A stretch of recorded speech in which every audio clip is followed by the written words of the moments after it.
Zoom is going. All right, welcome everybody. This is the Board of Education Candidate Forum for the Summit County School District. We do have Zoom going, there's Facebook Live going. If you know anyone that's not here and can't make it, send them a link. It should be in the email you got. So welcome, my name is Brad Peel. I'm the chair of the Education Foundation of the Summit. We're a local nonprofit that raises money and grants teachers in the school district for innovative, creative projects. So we're happy to be a sponsor of this forum tonight. Obviously, education is important to our organization, and it's great to see lots of people out here tonight. And hopefully more will show up. We had like 230 people registered for this, so you know, it's great turnout. Thanks for coming. Our partners are the Summit Daily, and you know, if you see Nicole afterwards, thank her also. I think we've got a really good local paper that's involved in this. And I'd like to say thank you to all the school board candidates.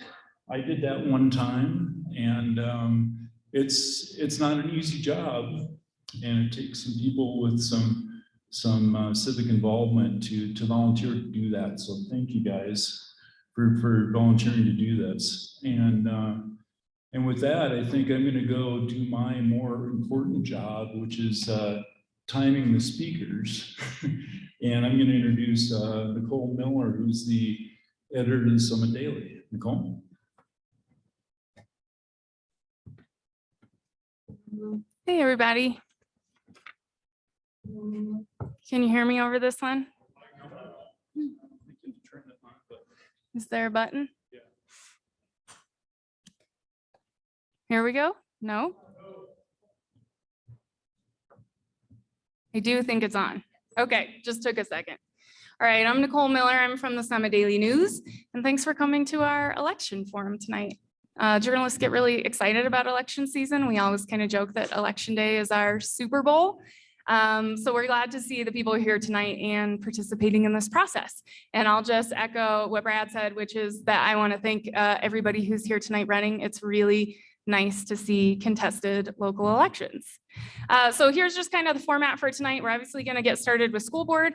We have 9 candidates, 7 of which on the table over there are running for a 4-year seat, and 2 on the shorter table over here running for a 2-year seat. And we're going to start with introductions by each of them, and that'll be followed by a Q&A. And then after we're done with school board, that'll be about 90 minutes. Then we'll move on to both local ballot issues. We do have people to speak on behalf of both of the ballot issues tonight. Unfortunately, we do not have people to speak against the local ballot issues tonight. If you pick up your, I kind of call it the county's version of the blue book, but it's the Tabor book. You get it in the mail with your ballot. There are con arguments there for at least one of our local ballot issues, but not for the second one. So that's kind of the format tonight. Anyone here who speaks, if you'll just head to the center microphone there, and we'll go ahead and get started with Chris, if you'd like to make your introduction.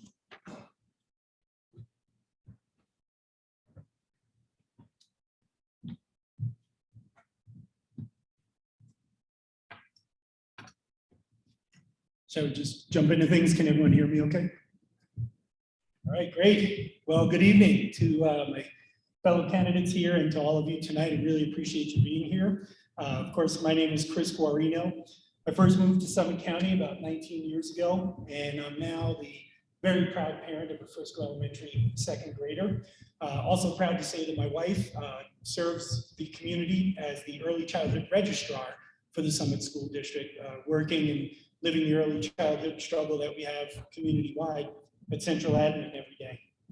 I'm running for the school board because I believe we cannot afford to lose more teachers, especially due to any extreme policies that intend to micromanage what's going on in the classroom. I think as a board, we need to support our staff, leading first with excellent policies that are pushed down through our superintendent and empower our superintendent and teachers to do what they do best. I also believe in supporting our staff, and that's not just teachers, that goes for all of our district staff, with initiatives like competitive pay, which I think our board has made some recent great progress with, getting involved in affordable housing solutions, and hopefully looking towards some early childhood affordable solutions as well. I believe in our strategic plan, and I believe in equitable systems for all. This includes our special needs students, our English language learners, and this Student Equity Alliance, which supports our LGBTQ+ student body.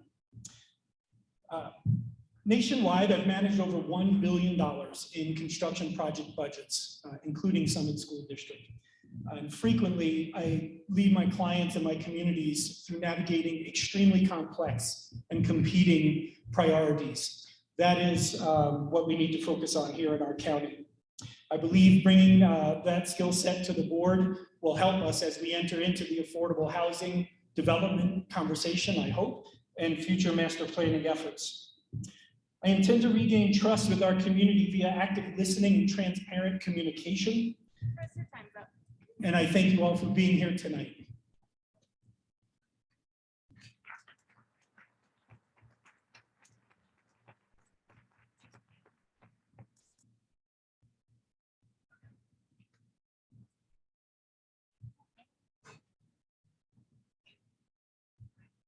Hey, everybody. Thank you for being here tonight. My name is Toby Babbage. I'm a former Summit School District student and a current father of 3 girls that attend Summit Schools. I've been in this community for 24 years, 12 as a father, coach, and community volunteer. Before I start, I'd like to take a moment to recognize our students, teachers, staff, and board of directors for overcoming so many obstacles over the past 2 years. I am proud of your passion and perseverance. This community owes you a great deal of gratitude. As a community servant, I am a voice of reason and independent thought, and have been volunteering my time and passion to this community for over a decade as a board and committee member for multiple organizations. I am an active listener and enjoy a diversity of opinion and philosophy within board discussions. I am accessible, engaging, and an experienced board member who focuses on being strategic, supporting our superintendent, and being a conduit for the voice of our community. My priorities as a board member will be a focus on mental health. I think we all know that even though our kids are back in school, many of them still silently carry scars from the past couple of years, as do many of our teachers. Many of us have seen this pain at home. Before we can expect our students and teachers to achieve their full potential, we have to ensure they have solid mental and social foundations to build from. Focus on achievement gap in our school, inclusive of every student who needs resources to reach their full potential. This does not need to be complicated or become a philosophical debate. We know which students struggle. We have the knowledge on how to reach them. We simply need to allocate the resources to build their path towards achievement together. And finally, hiring a superintendent is critical to our ability to move forward as a district. We need a consistent, accessible, competent, and community-minded individual to guide us forward and provide every student, parent, teacher, and staff member the support they need to achieve, grow, and succeed. Thank you.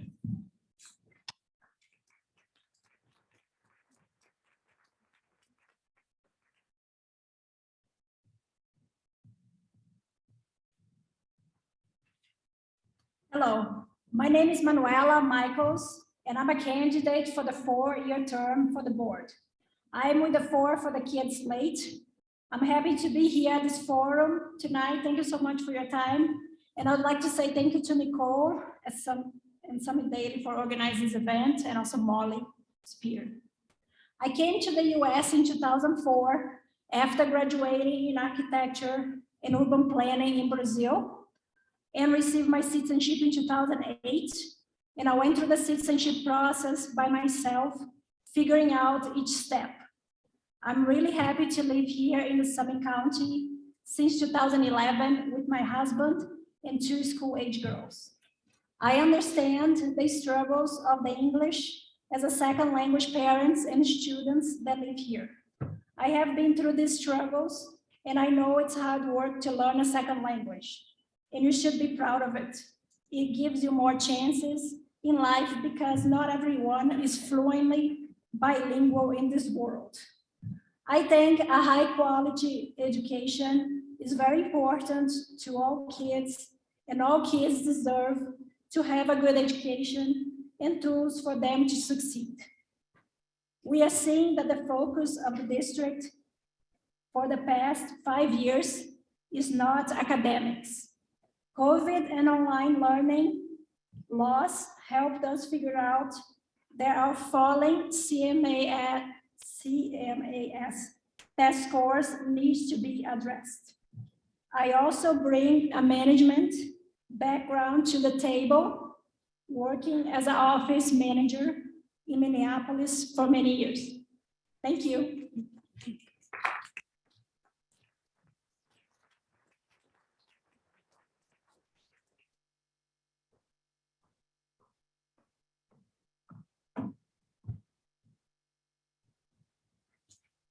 Hi, my name is Johanna Kugler, and I have been here since 2007. I'm an educator, a wife, a mother, volunteer, employee, active community member, lifelong learner, and advocate for children and families. I have a master's in education, administrative leadership, and policy studies. My undergraduate is sociology with world religions. In 2020, I was voted best virtual teacher in Summit County. I have a credential level 6, which is the highest in early childhood education. I have a large center director certificate, and I have worked with budgets over $1.2 million. I have been a graduate of Leadership Summit, which is looking at cohorts within Summit County and looking at the problems and the community partners.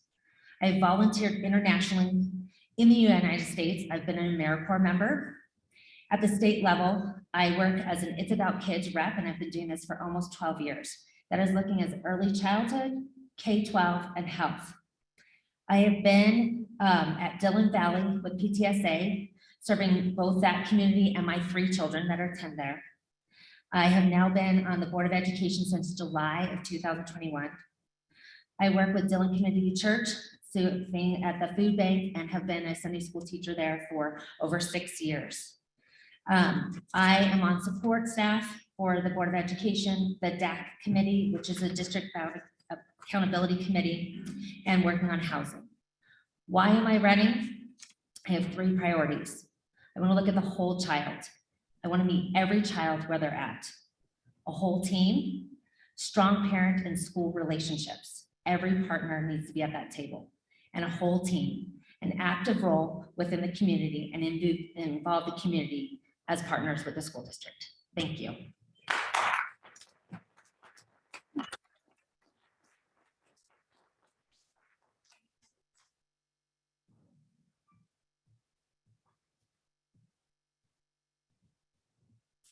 Hi, my name is Lisa Webster. I'd like to echo the thanks that our other candidates have said already. I've been here in Summit County for 11 years. I have a son who is a Summit High School senior this year, and I've previously served on the school board like Brad Peel, and in that role I served as treasurer. I also served on the CASB, or Colorado Association for School Board, Legislative Resolution Committee, which deals with a lot of legislative initiatives in the state. And I'm a proud product of public education. My mom always told me when I was little that with a good education, you can do anything. And I believed her. And I mean, I have an Air Force career to show for that. I was a C-130 pilot. I came back. She also mentioned in that my childhood rant to me to make sure I got a good education, that you also had to give back. So I am an active volunteer in our community. My priorities for the school board, should I get elected, are keeping our students foremost in the center of our focus, because public education is a place where students should thrive. Every child, every day is a mantra that Roy Crawford, our current superintendent, uses quite often.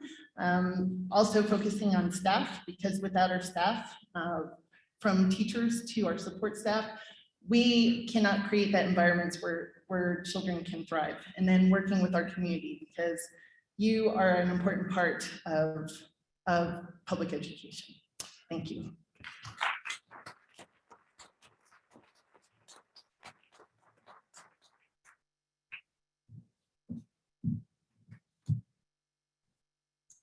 Thanks for coming, everybody. I'm Kim Langley, and I have 2 kids in the school district. Thank you, Nicole and the Education Foundation for putting on this forum. I also want to thank all of the other candidates. While our priorities and solutions might be different, I sincerely believe that everyone here is trying to help the kids of this county. I spent 20 years in the Air Force managing defense contracts. I was also a missile morning crew commander for 4 years, and my last 3 years in the Air Force, I was a professor of aerospace studies at the University of Colorado in Boulder in their Air Force ROTC department. As you know, there are 4 of us running as a slate: Manuela Michaels, Pat Moser, Danielle Soray, and myself.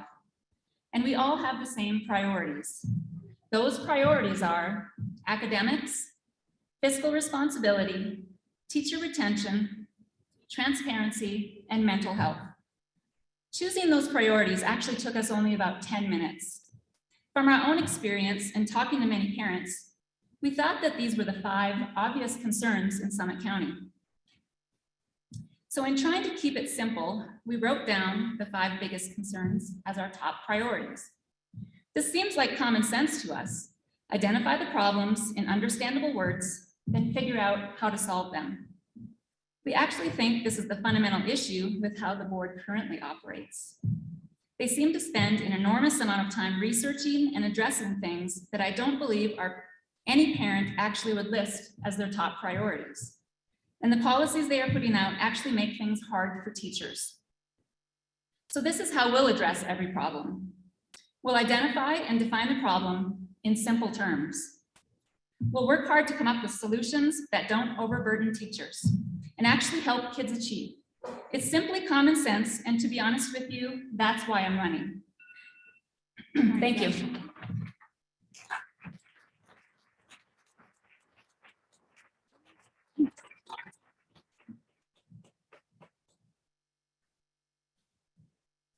I'm Pat Moser. I too want to thank my fellow candidates and the host for tonight's events.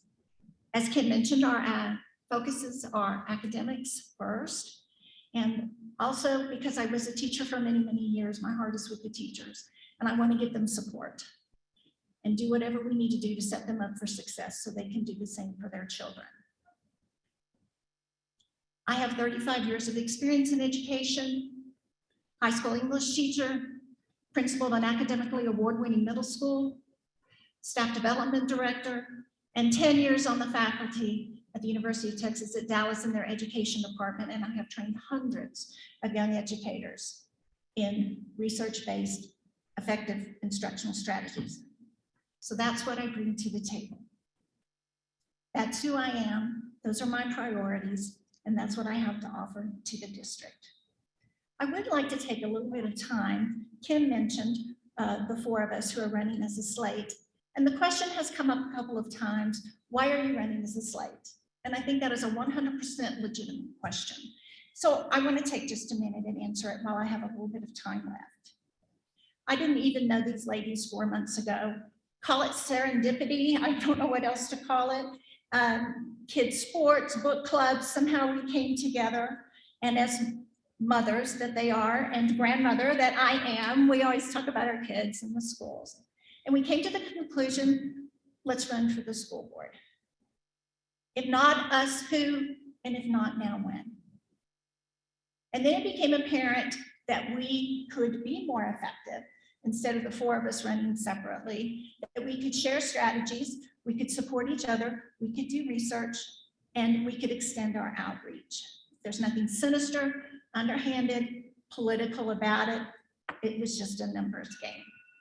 Thank you.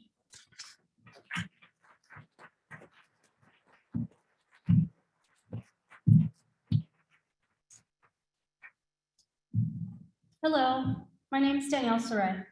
I have 2 kids at Frisco Elementary, and I'll just give a quick overview. I graduated from the University of Florida with a bachelor's degree in anthropology, and I also have a master's in education and instructional leadership. Upon graduation, I went into the Peace Corps, where I lived in Zambia, Africa for 2 years. I worked at the grassroots level with teachers and community members. After Peace Corps, I worked at a commercial art and design school, helping students through the admissions process. I'm passionate about education, and I'm running for school board because I believe that Summit School District can do better. I'd just like to take some time, though, to point out some things. I'm not a politician, just a mom who's concerned. I'm sorry that I have to bring this up, but I wanted to say that I'm surprised at the lies that are being spread about the For the Kids slate. We are being branded as extremist people who want to burn books, which is completely untrue. The people who are attacking us are doing so because they can't run on their own record. The irony of all of this is that I've been a lifelong liberal. Being liberal, to me, means being open-minded, an independent thinker. It seems because we are not towing the line and only accepting one point of view, we are being cast into an extremist group. This type of thinking is completely illiberal. Parents, rightfully so, are upset because they are being ignored. They deserve to be involved in their children's education. Everyone will not agree, but everyone deserves an opinion and a right to speak. The For the Kids slate has raised $25,500. Contrary to what's being said, we have received no special interest money or political donations. Nearly every single donation has been from parents and community members. We have chosen not to interview with the teachers union because our allegiance is to the kids. This does not in any way mean we don't support teachers. We absolutely do.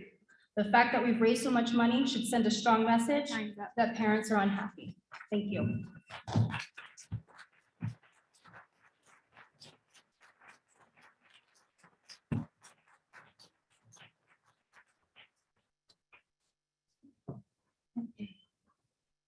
Good evening. My name is Kate Hudnut. I am the current Board of Education President. I want to take a moment to thank our partners at the Summit Education Foundation of the Summit Daily News, and our executive assistant, Molly Spear, who is somewhere out there making things come together. People want to put me in a box. They want to call me a liberal. They want to call me a Marxist. I'm from North Korea. I've been called the dragon. I've been called a woman who has thick skin and a big heart. Well, let me back up. I moved here 27 years ago with my husband. I maybe wasn't the skier who came here to ski. I came here because my husband had a job and an opportunity. I was a city girl, and I really looked for ways to connect in this community. I really, from the very beginning, got involved in giving back and volunteering and getting to know people outside of the realm of the ski world. I learned to cross-country ski. I learned to hike. I learned to love about wildflowers. I learned to volunteer when my daughter was born at Little Red Schoolhouse. I slowly grew a network in this community. And May after May after May, when we would think about moving, we decided to stay. It was hard, it's expensive, and we know that we are dedicated to this community. So I will just say, you might want to be careful on how you put people in a box here. I am here because I care about the children, I care about our educators, I care about our strategic plan, I care about the amazing community that is Summit County. And I thank you for your time.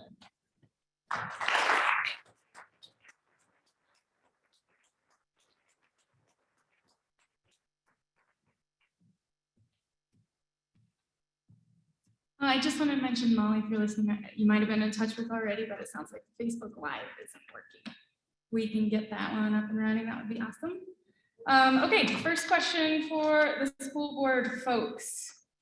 Why do you think Summit School District has fallen below statewide averages on certain academic metrics? And how specifically do you plan to improve performance? For the first questions, we're going to start with Chris.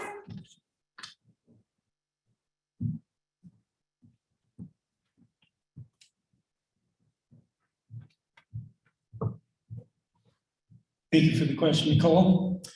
I'm going to start by saying it's undeniable that we care greatly about how our kids do and how our student performance is with our standardized tests. But I also want to say it's equally important to step back and look at the whole child. I think it's short-sighted to stick our heads in the sand and pretend there isn't a real world out there. It's our job to create well-rounded, highly educated future citizens of this country and our county.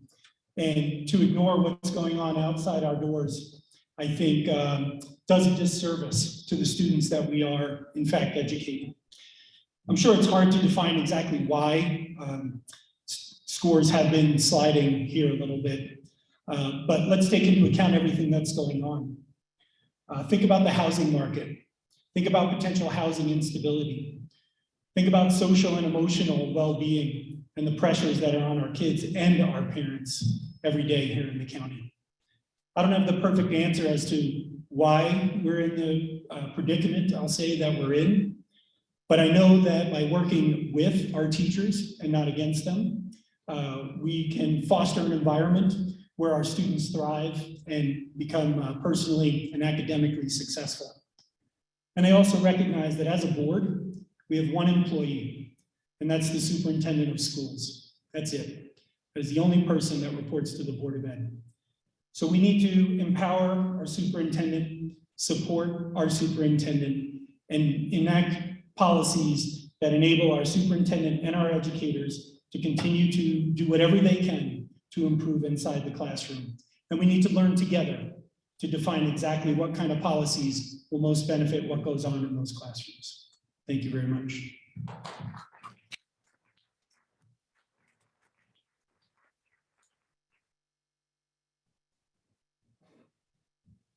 Man, this is a long walk.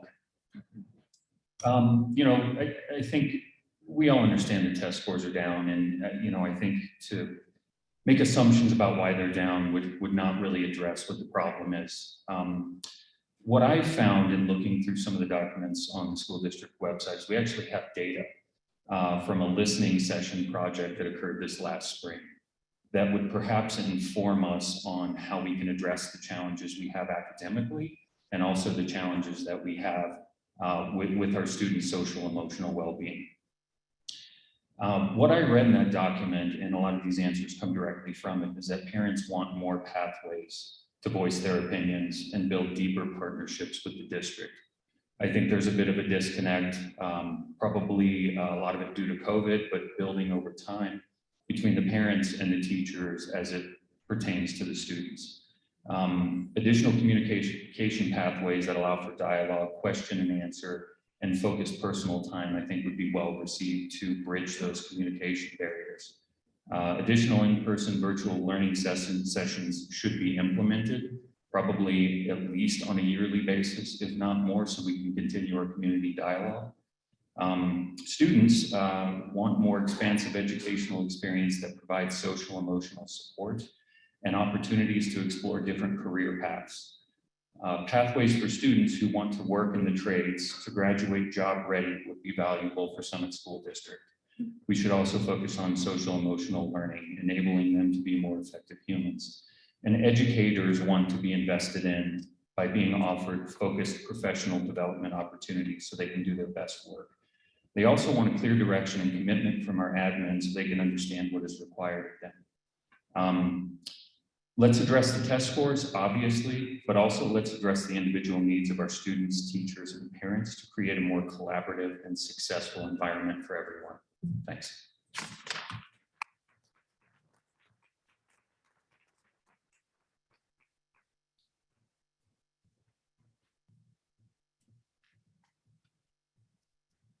Our number one goal is to improve the academic performance for all students, regardless of their background. For the students that are second language speakers, we must hold programs and find resources so they can participate to improve their language and speaking skills. For the parents, maybe holding meetings where they can come and learn English skills for free. I'm checking on the English for second language learners class at the CMC and the possibility that it could be implemented, sponsored by the school district. If you want to live in a new country, you must speak and understand their language. Any person with those skills will succeed. I went through it and learned it. I'm still learning it after 17 years here in the United States. They are part of this community, and we need to make sure the students and parents get the proper resources and support.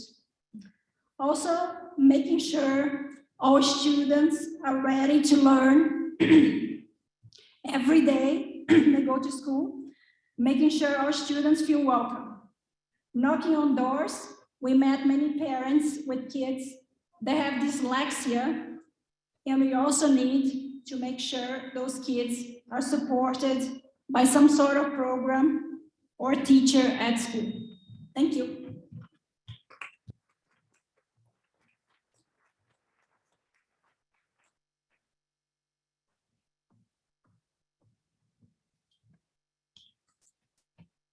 So I'm going to bring it back to looking at the whole child. Test scores are not the whole child. It is absolutely a part of a child. We're also not going to blame it on the pandemic. I don't want to sugarcoat it. It's not acceptable to have declining scores, but it's also not acceptable to just look at a test score. We have to look at the social emotional, the cognitive, the physical, the overall well-being, the family, the entire entity of that child. So figure it out. I am proud of our school that they have taken a proactive look at their curriculum. The reading curriculum was not great. It was not research-based, and they decided to move forward with a research-based curriculum and start to implement that. They brought coaching, and we know that if you have continued professional development and coaching, you will be more likely to put it to fidelity. So I'm excited for that opportunity. I'm excited that they have also started looking at research-based math material as well, because again, we want the best for our students. I'm excited that they're looking at social emotional every day in all of the classrooms. I am happy that we are doing more professional development and not just talking at teachers, but the teachers are rotating on Wednesdays with peer-to-peer professional development, instructional professional development, and professional development that they are interested in. The unified improvement plans are looking at individual schools and an overall school district. They have used parents this round, teachers, the support staff, the overall administrative staff, and leadership team to look at evaluation, root causes of why things are going down, assessments, feedback, and benchmarks.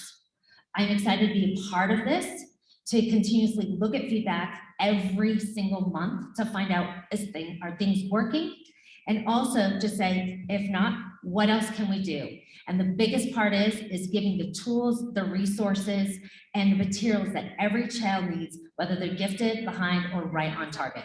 Thank you.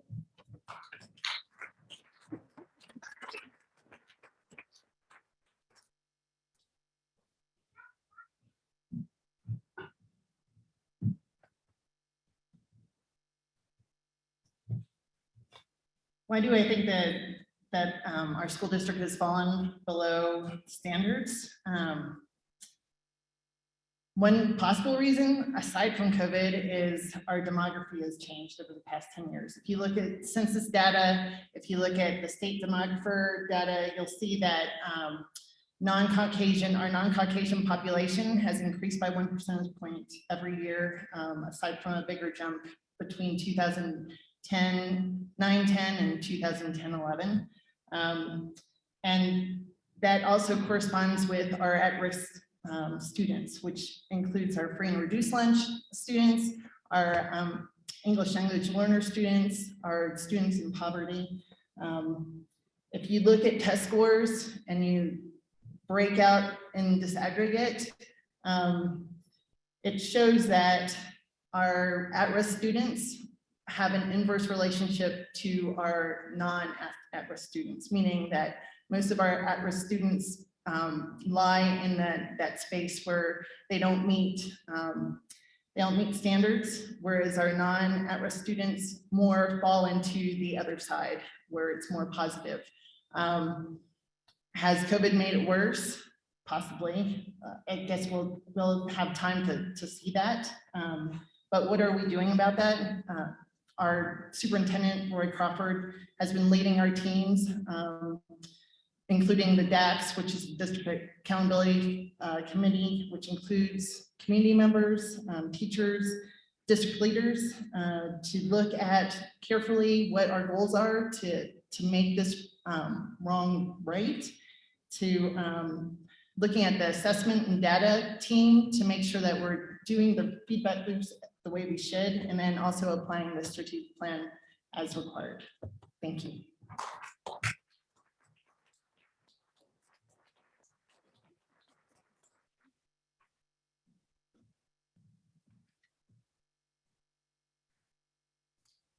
So we've fallen below standards because there's been a lot of distractions.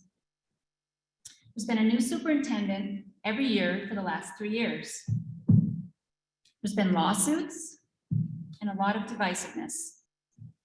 As Manuela said, our #1 goal is to improve the academic performance of all students.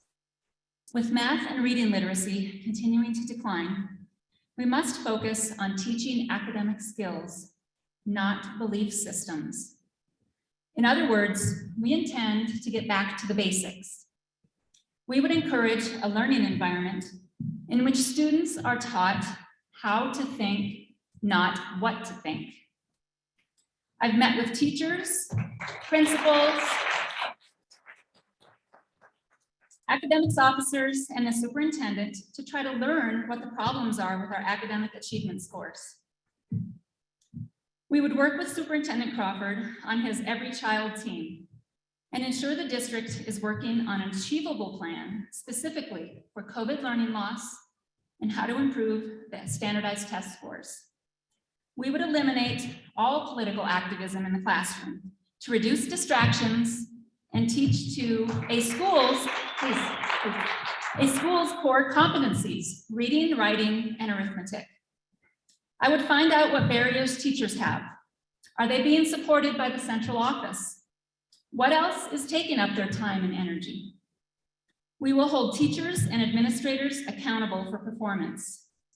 We would streamline the administrative bureaucracy and red tape, make sure it is responsive to teachers, and finally, we would move resources to teachers. In the military, we refer to pilots and those on the battlefield as the tip of the spear. I see our teachers as the tip of the spear, and everybody else supports them. Thank you.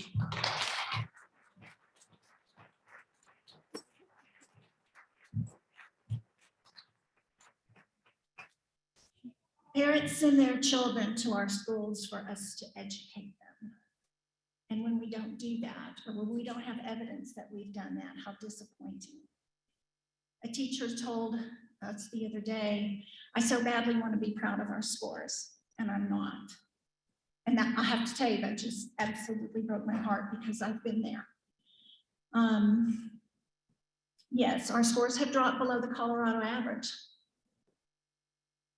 That means there's schools that are above average, and they went through COVID too. So if they can do it, we can do it. I think the reason for the scores, I mean, I don't know. I have a lot of questions and a lot of speculations, but I'm thinking that we've taken our eye off the ball. And we're not doing what we open the school doors to do every day.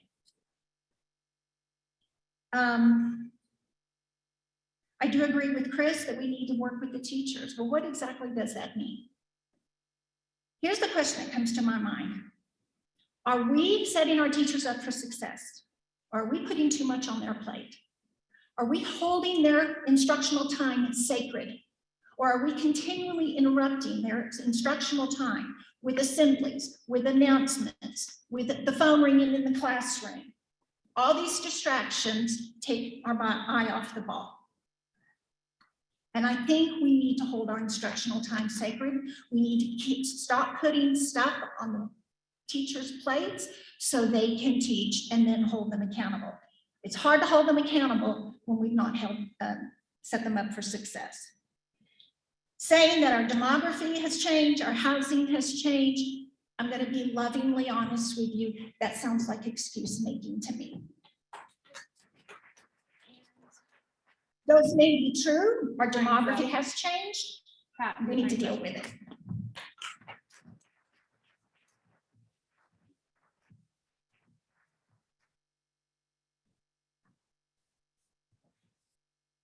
So that same teacher that Pat mentioned, she said she wanted to be proud of the test scores.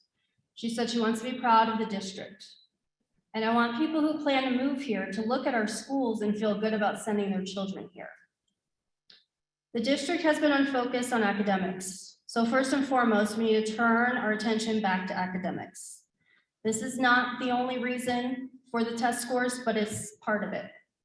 Our priorities need to be academics first and getting students back on track so that they can be successful. I'm happy to see that the district this past month has finally started to mention academics after such a long hiatus.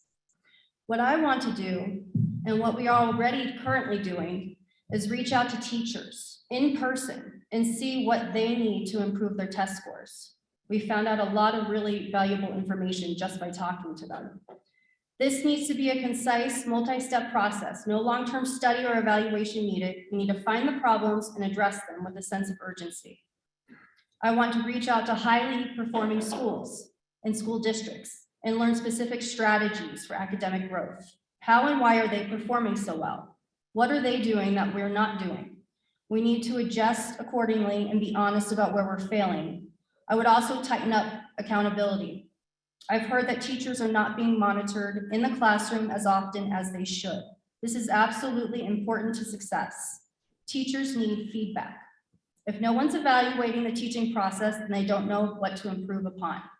We need to target underperforming grade levels and comb through the teaching strategies. Once we can gather some data quickly, we need to attack the problem, and we need to set high-quality goals for our students. Thank you.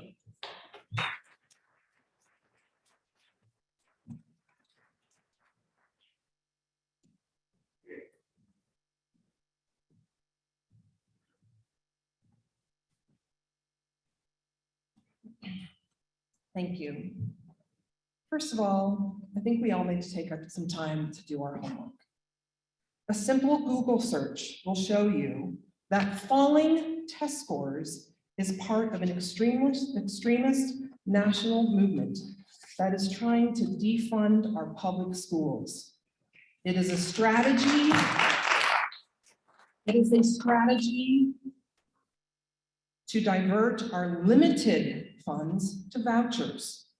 These extremists would strip our schools of the amazing programs that we have. And let me be clear, I refuse to cherry pick data to fit this narrative. Our partners at Keystone Policy Center recently published a report that shows our data is thin. We know our kids are more than test scores. We are so much more at Summit School District than reading, writing, and arithmetic. We have amazing programs here. We have a community that has been generous. We teach science. We teach history. We teach career and technical education. We have AP and IB and dual language. We have dual enrollment. We have the arts, we have athletics, we have nursing in this very school. We have Snowy Peaks, we have a culinary program and STEM, and we have customized supports for our amazing language learners, our students with dyslexia, and our students with special needs. Yes, we have pre-collegiate, we have pride, and we have rugby.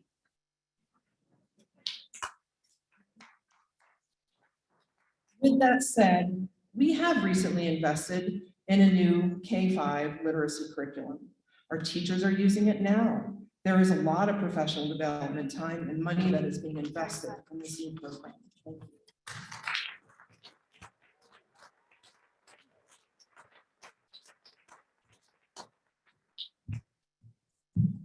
Glad everybody's so jazzed about school board, but I'm gonna ask if you can not applaud while the candidates are speaking. They only have 2 minutes and it just impacts their time. So if you can save it till afterward. Okay, question 2. Equity is a word that has been thrown around a lot this year. And I'm gonna ask you guys a question that I haven't asked you before, and that is, what does equity mean to you? So Kate, we'll start with you and we'll just go in reverse order on this one.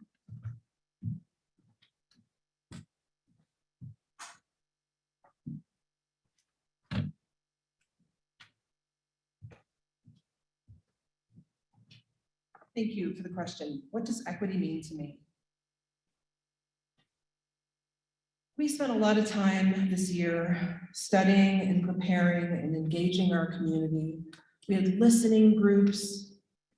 We had opportunities for parents and community members, educators, to come to our district, to be involved in listening sessions as we built our new strategic plan.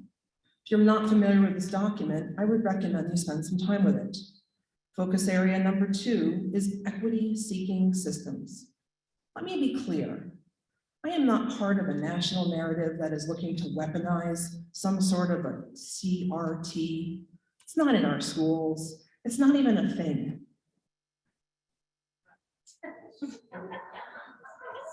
Summit School District builds equitable learning experiences and environments that honor and build upon each and every student's cultural and personal identity. This is pillar number 2 that came from the voices of this community, not Texas, not North Dakota, not somewhere else that is not part of who we are. Let me be clear that I am proud of our diverse community. I am proud of the incredible, multicultural, rich conversations that I sit around the table and listen to. I am not ashamed of our immigrant students. Let's be honest. I think everybody in this room is an immigrant. We have a Native American on our school board.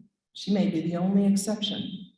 How are we treating each other? What kind of opportunities are we giving our gifted and talented students, our students with learning disabilities? Let's talk about what equity really is, giving every child the tools that they need to succeed.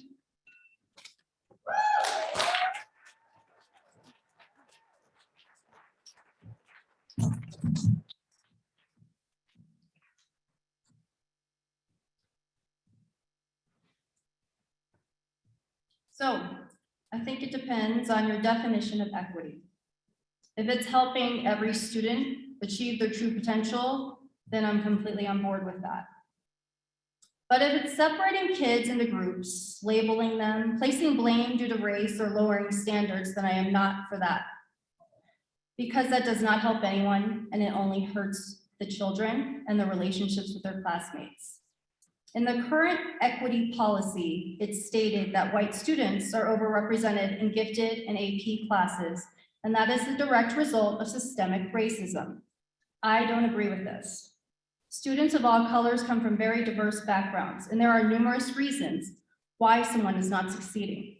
My concern is what has happened in New York, where the mayor has removed gifted and talented classes, all in the name of equity.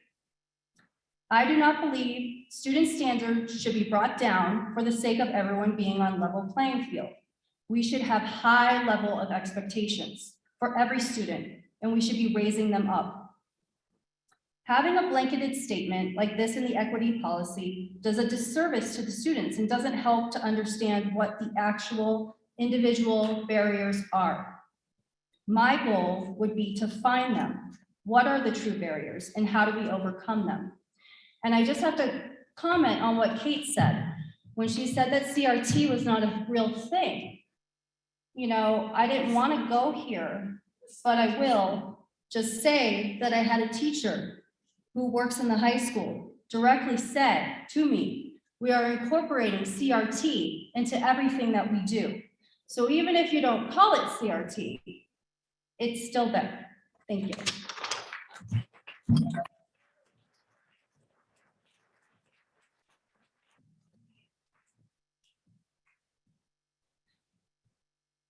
equity.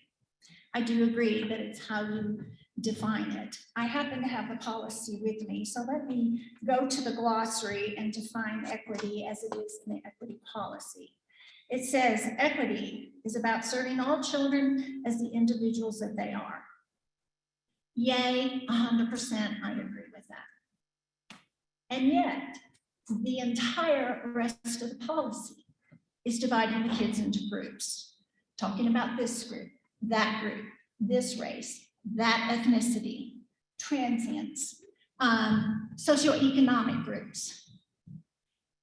And I will tell you, when we, particularly kids, when we refer to them by the group that they belong to, I think we're doing them a huge disservice, because that leads to stereotyping. And who likes to be stereotyped? Because stereotypes are so unfair. We've already seen it tonight. Texans. I can take it. I've got a thick skin. Did you see how easily we stereotype? I just met her, Kate, tonight. She doesn't know me at all, but she's already made some assumptions because I'm from Texas. And we're doing the same thing in this policy. And at this point, I have to share a story with you from the early days of my teaching. I was talking with a group of teachers after our scores had come out, and I guess they were disappointing. And the teachers were saying, well, you know, our scores would have been better if they weren't for those tax kids. And I said, I don't know what you're talking about. Teacher said, you know, the tax kids, T-A-K, those apartment kids. Kids just want to be kids. Can't we let them do that? Thank you.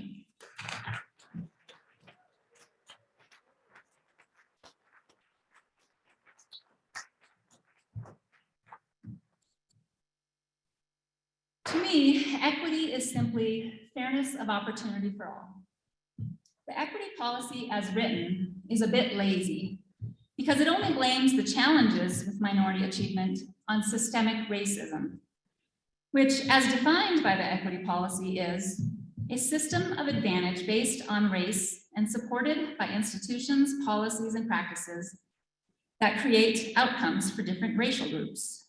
The institutional policies create advantages for whites and oppression and disadvantages for people of color.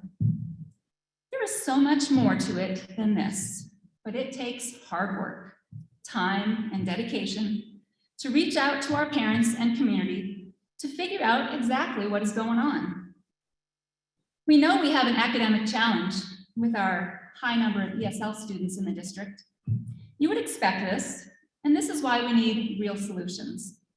More specifically, I would modify the policy and take the time needed to clearly define what is meant by equity.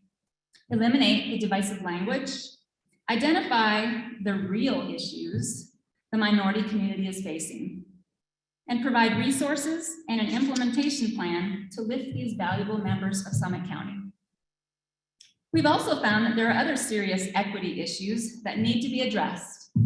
Until recently, I had no idea how many kids with learning disabilities or dyslexia lived in the county. The job of the school district is to support and lift everyone. These kids are being left behind, and it's unacceptable. Thank you.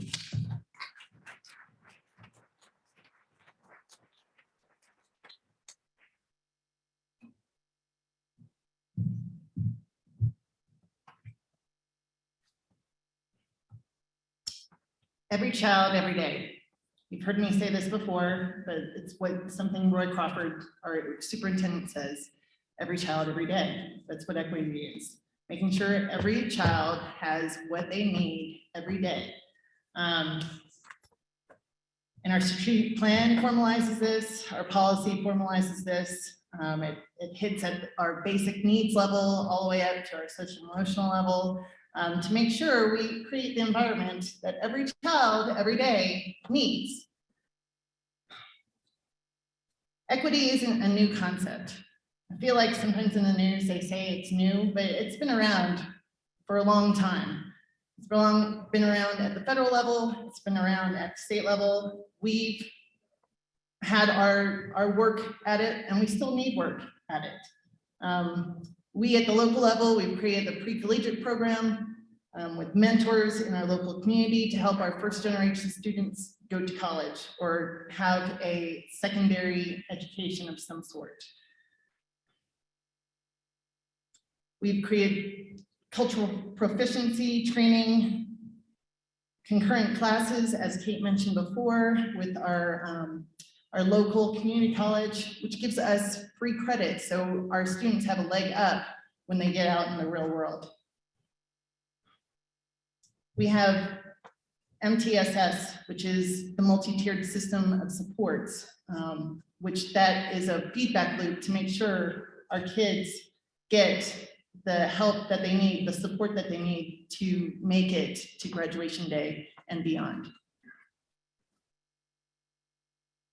I think we're heading in the right direction. So thank you.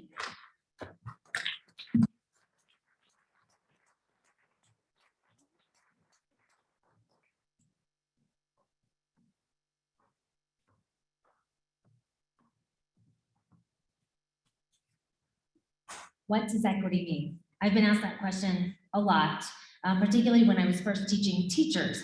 And one of the things I have them picture are books. If you were to walk into a kindergarten classroom and you wanted to give them all the same book, that's equality. That's not equity. If we think about equity, we say this kiddo needs a board book.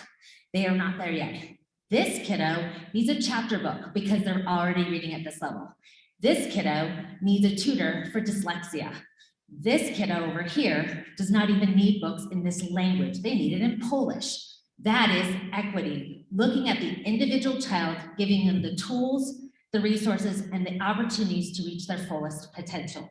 So when you're thinking about equity, don't think of it as a trigger word for good or negative. Think about it as what are those resources for every child. The next step, though, is not just stopping at equity, it's social justice.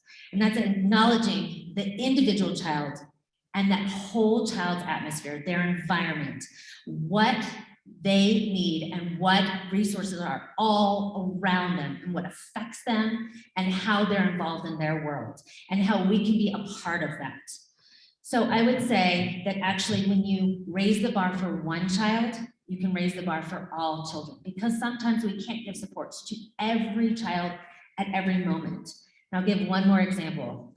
In a Head Start classroom, you would have maybe 5 kiddos that are Head Start children, and they would receive coaching, they would receive extra curriculum, they would have family engagement partners, they would have all of these extra resources, and you have extra toys, extra tools. But guess what? Every kiddo in that classroom receives the coaching because the coach comes in. Every kiddo gets to play with those materials. Every kiddo gets to participate. So when you are looking at giving resources to one, you sometimes are giving resources to all. Thank you.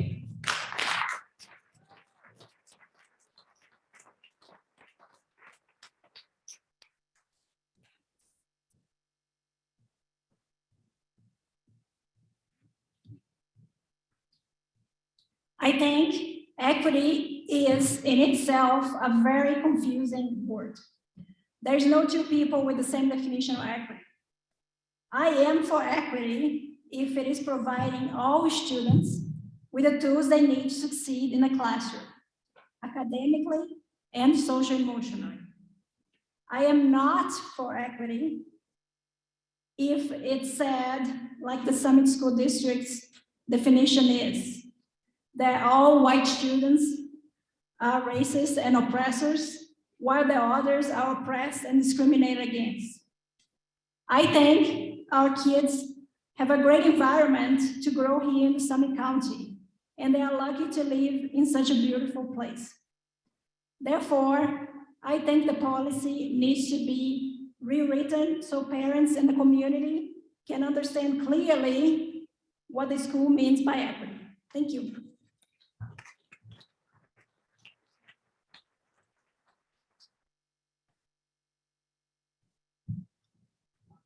So the question of what does it mean to me, I think is part of the problem. It's very confusing. It's interpreted by different people in different ways. I can see that by looking out at the crowd. At the heart of this equity policy is the commitment to our student community that I believe all of us would support and rally around. And what it states is equity is about serving all children as the individuals that they are. Equity in education is achieved when all students receive the resources they need so that they graduate prepared for success after high school. I fully support this at the heart of the policy.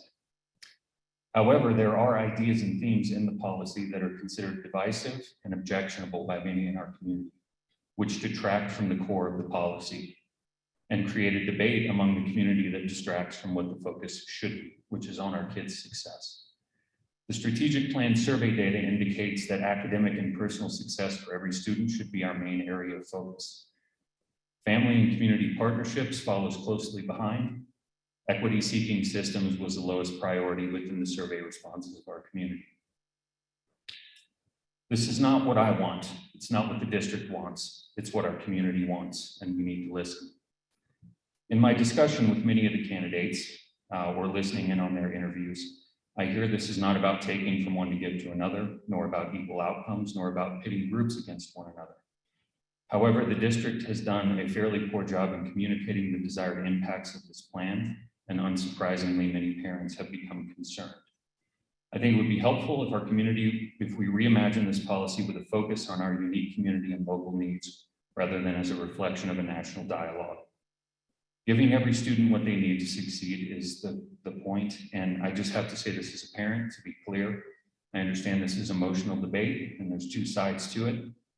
My kids and your kids shouldn't be subjected to the debate. If we want to have the debate, fine, but it needs to stay out of the classroom.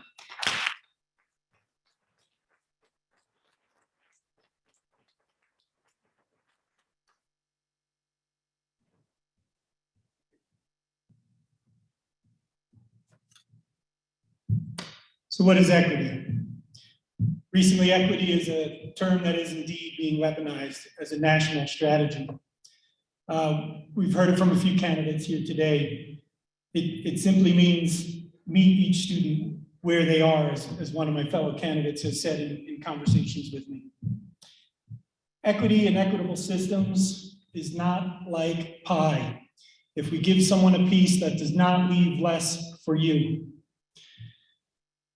It's not a threat, and it is not a distraction, as we heard it referenced tonight. I believe what is a distraction is throwing out fear tactics, incorrectly paraphrasing, I guess, the status of our superintendents over the last few years, saying 3 and 3. You have to step back and look. Our most recent superintendent before last year had been with the district about 20 years. She was the superintendent for about 5 or 6 years and then quite respectfully retired. It's not a part of some, scandalous rapid turnover. This is a diverse community and we need to embrace this. It takes a village and we are a village. 25% of Summit County, or at least of our students, are now English language learners, and 40% of our community identifies as minority. We can't look the other way and leave our neighbors and friends behind. As I said, we need to celebrate and embrace this. I'm a second-generation American. My grandparents immigrated from Italy, and my parents were born in New York City. I understand, and I've heard the horrible stories about my grandfather trying to get a job. I understand what it's like to fight an uphill battle in a community that doesn't embrace you. Equity means valuing everything in addition to our test scores. Thank you very much.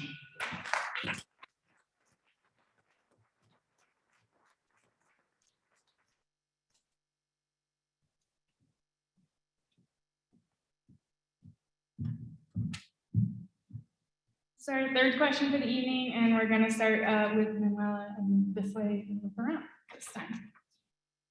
There was some community criticism about the 6-figure severance package paid to the ousted superintendent, while teacher pay remains a top concern.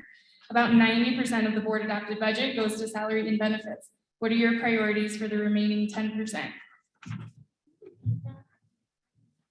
Yeah, of course. So primarily I'm asking you what your budget priorities are, and in response to some community criticism about the superintendent severance package this year, and that combined with the concerns that of teacher pay. Does that make sense? Okay.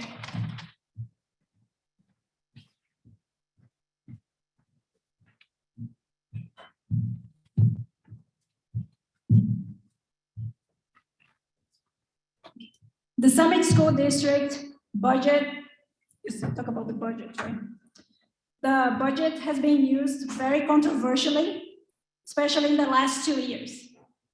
There were questionable training sessions, lawsuits, payoffs, and legal fees that made a lot of money go down the drain.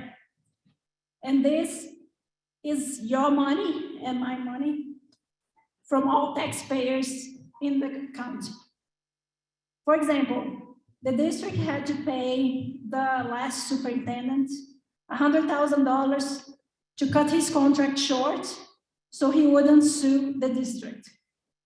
We must hold the district and the school board accountable for the decisions of where the money is being spent. Is the money being used to help all kids to succeed? It is being used to help with teacher retention and support. Is it being used to give bus drivers a more competitive wage and incentives? Is it being used to give support to English as a second language students and families, to bring them up and succeed being part of this community?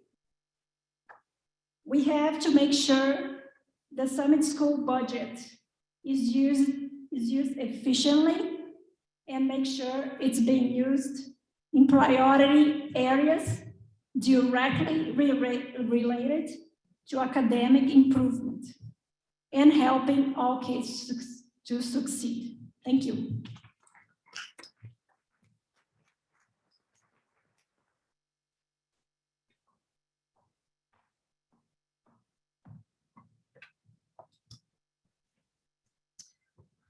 With the budget having 90% going to payroll, health, salaries, it's pretty impressive, especially working from nonprofit entities.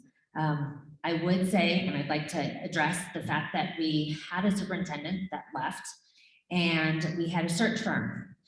I know this is taxpayer money, and as a taxpayer, you should be involved and you should be questioning things. So here's some information. It costs about $12,000 to go ahead and have that search firm come in, and they didn't do a successful job. And that $12,000 is not going to be put back in a second time. So this next search is free to this community. I will say that isn't that something we teach our children too? If something is not right, you get back up and you move forward. Yes, you look at your root causes, but you move forward.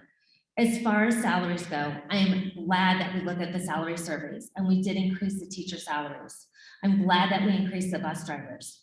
But I would question that if we were to continuously increase bus drivers, for example, is exponentially, where are we going to get those bus drivers? Are we going to steal from the county, our private citizens, our nonprofit areas, from anywhere else? Then we don't have anyone bringing our tourists into this community. It is a balance. We have to also remember pay is not the only thing. Yes, we do need to pay people. Absolutely. It is incredibly expensive to live here. But if we only look at pay, you can drive down any road here and see that you can start at an entry-level job at $19 an hour and know that they're still trying to hire. That is not the only answer. We have to look at morale. We have to look at other areas that we can be supporting teachers, support staff, anywhere else here. So yes, it is very important to look at an overall budget, but I would say that we want to have the experts looking at it. And my final thought would be is, if you know budget, get involved, get at your local level, in the schools, get involved at DAC, get involved on a budget committee. Thank you.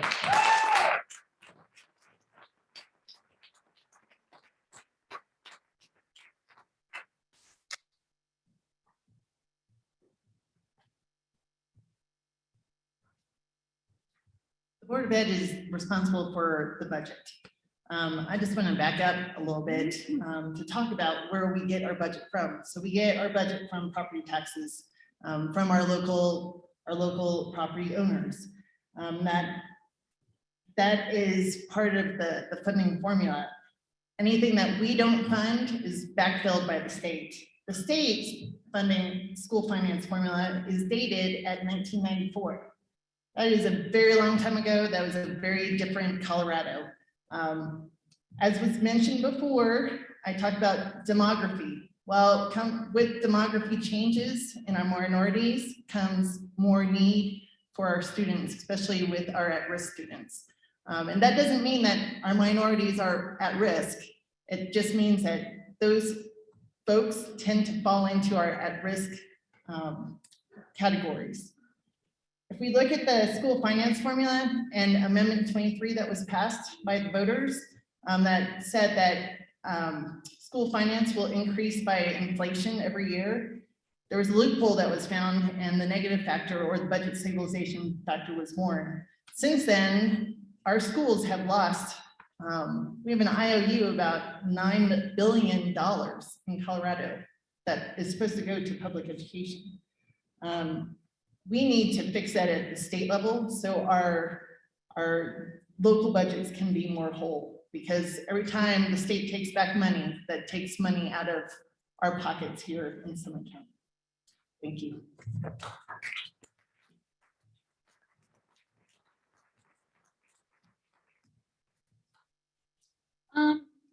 So the search firm was $12,000. And honestly, I think they did their job for Dr. Smith. They conducted a survey and there were 157 responses in that survey. And the overwhelmingly amount of them said they wanted someone that was a leader, that could improve academics and take care of the kids. There were only 4 of the 157 responses that mentioned anything about equity or racism or anything to do with that. This past year has been a year of wasteful spending on useless training, expensive guest speakers, controversial lawsuits, unexpected payoffs, useless or ignored studies and surveys, and poorly defined administrative positions. Literally hundreds of thousands of dollars that could have gone towards helping the students or retaining staff. Just to name a few more of the wasteful expenditures, $35,000 was spent on to the Colorado Education Initiative, which helped the district write the vague, equity-focused strategic plan that no parent can understand how it actually helps the kids. Or the $170,000 designated for a new undefined administrative position that still remains unfilled. This position is being funded from a pot of money called ESSER, Elementary and Secondary Emergency Relief Fund, meant to be used for COVID learning loss. So rather than apply it immediately to areas that are in the most need, such as the literacy department with a new curriculum, and maybe towards a literacy consultant to help with those with special needs or kids with dyslexia, I worry that in the name of inclusion, we're diverting valuable educational resources into school administration and away from the classroom. Thank you.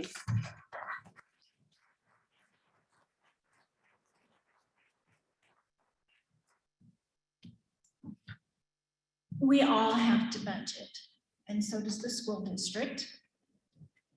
I'm not going to rehash the last superintendent and all the expense that it took to send him on his way. I'm not going to rehash that and all the details about that, but I would just remind you that the same board that hired him had to also let him go.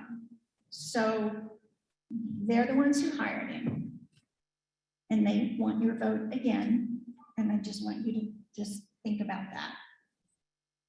Should I be elected to the school board? I would be taking a very close look at the budget. We're all taxpayers. And I can kind of understand why you might be wondering what you're getting for your money. Scores are not the end all be all, but they are important. And it would be foolish to think that they're not. They are a snapshot in time.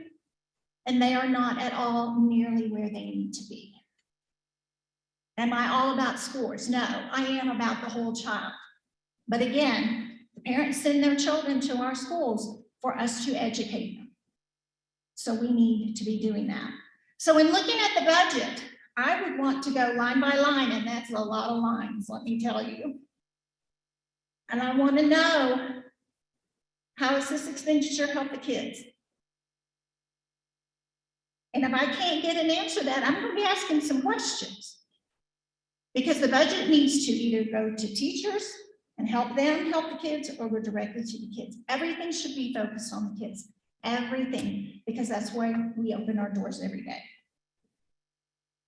Do we need staff development on new teacher strategies? What do the teachers need to do if we're going to hold them accountable? Do we need more teachers? Do we need more parents? Do we need a higher salary? We're competing with the other districts, so let's compete. And let's get the best and the brightest for our children.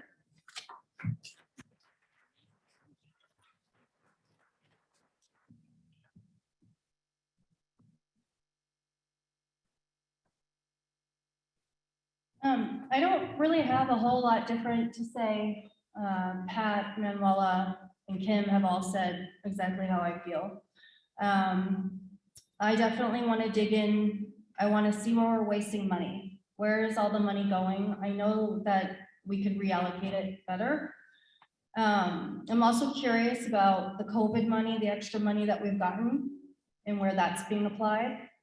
As I've mentioned, we've wasted a significant amount of money from firing the superintendent, controversial speaker, $6,000, $35,000 to the organization that created the strategic plan. And I mean, just based on that, I would say, do we really need to spend $35,000 for someone to create a plan for us? I think we can figure that out by going and talking to teachers, administrators, parents, what they want for their community and for their schools.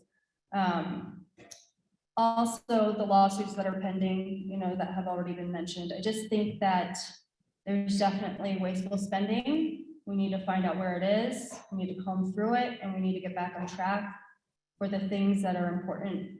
Thank you.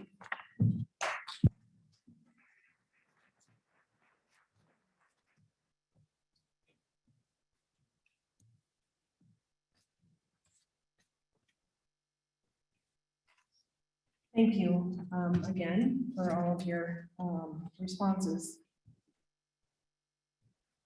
As a member of the Board of Education, before I joined the board, I attended board meetings in person for over 6 months. I met with current board members and past board directors. I studied the budget. These are public documents. There's no need to wait to get on the board to comb through line by line. We have public hearings. Our board in the February of 2020, just before COVID, started a finance committee, which is made up of bank presidents, prominent business owners, and of course, our teachers and our parents. We take our budget very seriously. We don't have a $50 million budget, as I've heard some people quote. We have an $89 million budget. If this is your first go at running a large organization and overseeing a budget of this size, you will know that there are legal fees. We have a large community of educators and employees. We take all of our hiring and staffing changes very seriously. When you come on the Board of Education, you take an oath of office. And I will also back up briefly. I believe a few of you already mentioned this 3 and 3 nonsense that I've been hearing about. The math here is incorrect. Carrie Bueller was an educator in Summit School District for 20 years. She served as our beloved superintendent for 5 years before she announced her retirement.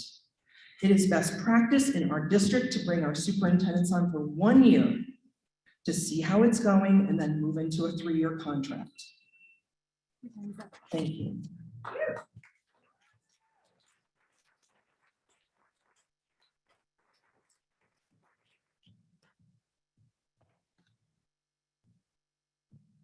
You know, for over 15 years, I've managed quite a substantial amount of money on behalf of this district, over $130 million in capital improvements on every single facility that we own as a school district. It's very difficult to hear cherry pick statistics from the last couple of years when some of the amount of time that some of our fellow candidates have lived here and cast our district in an irresponsible light. I think it's nonsense. During those 15 years, while I helped facilitate our facilities committee, I witnessed extremely cautious, extremely diligent, and extremely restricted, excuse me, budget management. You know, Colorado is ranked 39th out of all the states in per pupil funding and 49th out of all the states in per teacher funding. And do you know that our funding is linked to our property taxes? So for any of you out there who have voted for that state ballot initiative to reduce property taxes, you just further handcuffed our district in increasing pay, which we all seem to support. With regards to our superintendent, Dr. Smith, I believe Dr. Smith was hired with very good intentions, and I believe he had fantastic ideas for what to implement here. Unfortunately, I don't think a lot of you out there were ready for it. And I'm just gonna say it, if he didn't talk so much about equity, and frankly, if he wasn't a minority, I wonder if it would have been so controversial that the district followed contractual obligations and human resources information that we're not even privy to follow the proper process to let him go. And quite frankly, for those of you who didn't like what he had to say, the board heard you and asked him to leave. They listened. What would you all be saying if he was still here? And to hear that the community doesn't understand our strategic plan, the community helped create the strategic plan. And I heard someone else say this before, get involved. None of you dial into our Board of Ed meetings. Listen, and you'll understand the plans as they're being created. Thank you.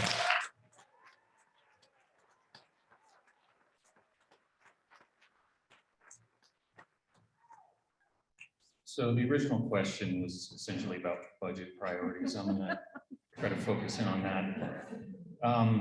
90% going to payroll is a statistic I've heard. We invest in people. That's what we do here at the school district, teachers, staff, students, parents. That's what our job is.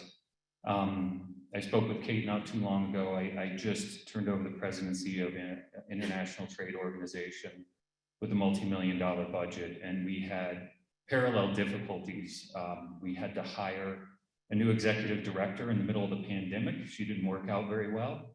We had to let her go and hire another one. It's a messy process. You know, obviously it's concerning seeing the payout and the lawsuit, but I'm not going to question the integrity of the board members nor the process of formulating the budget. I believe some of the people I know that are on the budget committee and these board members take their oath of fidelity and fiduciary duties very seriously. What I would say about budget priorities is, you know, we invest in people, like I said, students, and this goes back to the survey results. We need to continue developing, expanding programs focused on trades and real world skills, such as self-advocacy, communication, and self-directed learning. Kate came up here and presented some of the wonderful programs that the district currently offers. Let's keep building that. Teachers, let's do what they're asking for, amplify professional development opportunities and support in the classroom, specifically as it pertains to breaking down language barriers that can be a difficulty within the classroom, getting our most disadvantaged to achieve. And parents, let's focus on additional resources for community dialogue in diverse ways to make them a bigger part of our process. Thank you.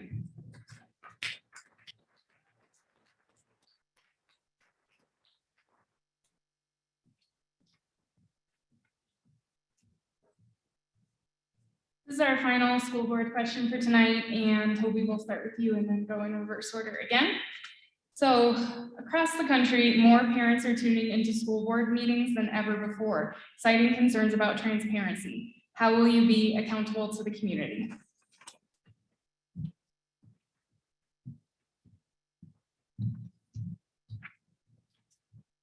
So, you know, obviously this election is bringing out some emotions on both sides, and it should. These are our children. They're my children, they're your children. grandchildren, cousins, neighbors, friends, we should be paying attention. I think perhaps there could be more transparency in any organization I'm a part of. We are always challenged with that. How do we outreach? How do we engage the most people? How do we hear their voices and integrate them into our plans? It's a difficult thing to do these days when now email is treated like post office mail that are postcards that we never want to look at. So, it's critical that we continue to build transparency through additional outreach in a myriad of formats that will engage our community better. That being said, part of transparency I've found in my public service career is that a lot of people just don't pay attention until it impacts them directly. And I think that's a lot of what we're seeing here as well. I believe our school district does the best they can with the resources they have to try to be as transparent as possible. Maybe they missed the mark here or there, but hopefully they're going to continue to listen and improve that. And whoever you vote for within this group of candidates is going to hear loud and clear that we need more transparency, no matter which side of the debate you sit on. How I would do it specifically is just be accessible to our community. I think part of public service is making yourself accessible. And as you all know, living in this community, we see each other at the post office, in the grocery store, in the rec center. You have to live your service. I do that within every role that I currently serve in. And I would bring that to this board of directors and hopefully help with increasing transparency and communications as we move forward. Thank you.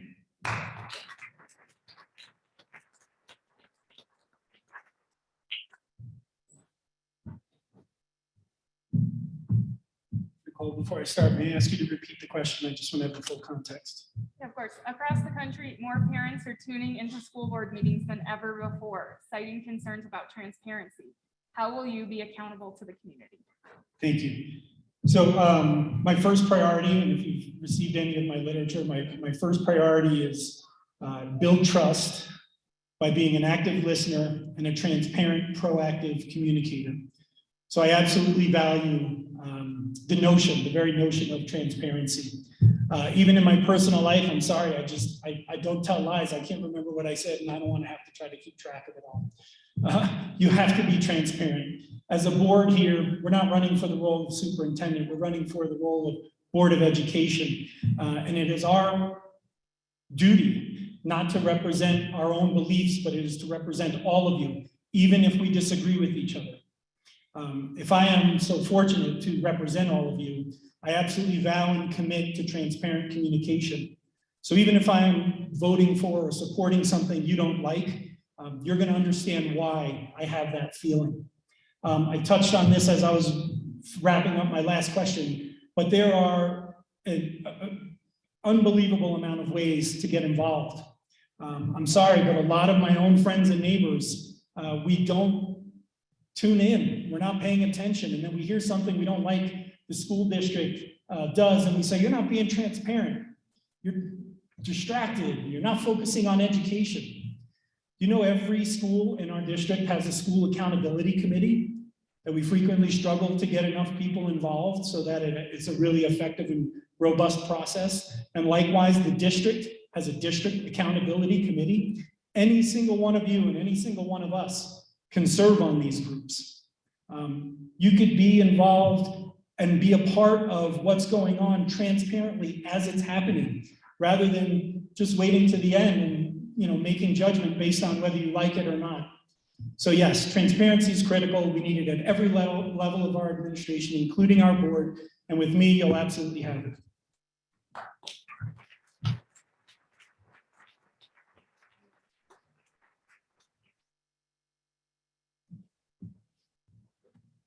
Okay, thank you. I'll quote our Snowy Peaks principal, Jim Smith.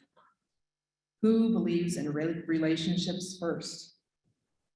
We know the importance in our small town of building those relationships, of helping our neighbors and connecting as a community. We know as a Board of Education that we have been stretched this year. We have had hundreds and thousands of hours of meetings. 130 of those meeting hours were around teacher negotiations. I'm gonna guess there's no one in this room that sat in on that, but I quite honestly don't blame you. I love our teachers, but it's a long process. So we have, since COVID, Zoomed all of our meetings. So you can tune in for 20 minutes of the agenda. You can go on the website and listen back in if you missed it. You can read our recaps that come out via email.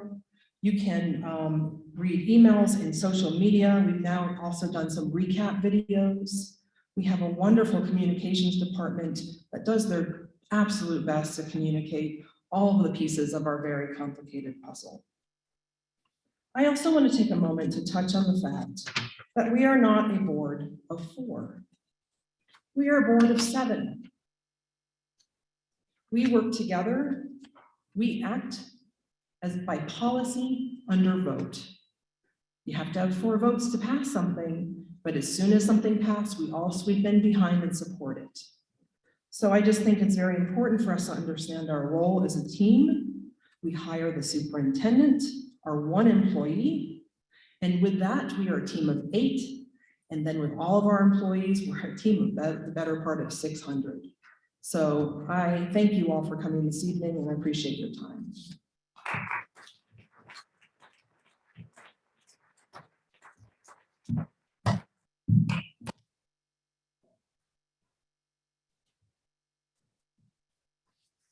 According to a June 8th article in the Summit Daily written by the editor, and I quote, "If you're wondering why the superintendent's contract wasn't renewed, why the board approved a $100,000 severance package, why the Frisco principal was let go, why the transportation director was fired, or why the school board did an about face on administrative contracts, you're not alone.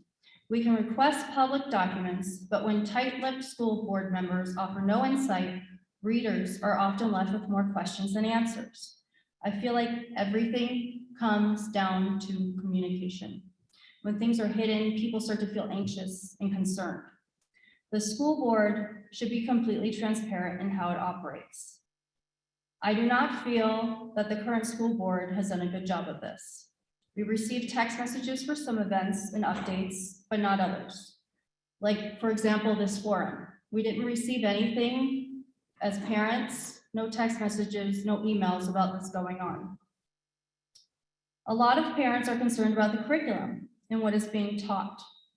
This should be posted online, as well as any supplemental data.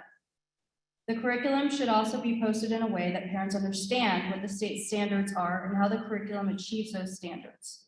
I also feel that we need to have a forum for where parents can come to speak and the board simply listens.